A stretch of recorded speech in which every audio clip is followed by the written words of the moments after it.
Stay tuned for the end of this video to see The absolute easiest. way to do an axillary shoulder. Today, I'm going to show you 3 different ways to obtain an axillary shoulder.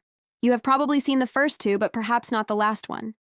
The first one that I'm going to show you is the most common way to do an axillary shoulder for a trauma in the cart. You ask the patient to get as close to the side of the cart as they can, and then you try to shoot your X-ray beam directly into their armpit after shoving a cassette deep into their neck. Pure comfort. If someone is actually dislocated, good luck getting them to pull their arm away from their body this much. Also, if your room is like ours, you're probably shooting at a longer than 40 in SED, so keep that in mind when you're doing techniques, DSL. You're going to probably have to really increase your MAs to compensate for this distance. Position 2 is more common for ambulatory patients. You have them sit at the end of the table and then you shove the IR deep into the side of their chest and have them really reach over to try to get the shoulder joint over at least part of the IR. You may have to increase OID to get the shoulder joint over the IR.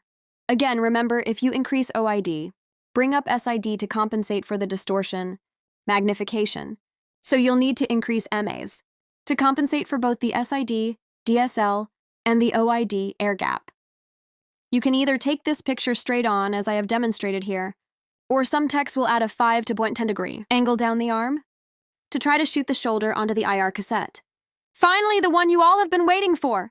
I learned this way of doing an axillary shoulder while working in ortho. Numerous people have told me that they've never seen this before, so I hope this helps. It literally is the easiest way ever to do an axillary shoulder. Ask them to reach their arm straight up and put their armpit right in the crosshatch of the Bucky CR. Have them tuck their head down, collimate, and you have the most amazing axillary shoulder ever.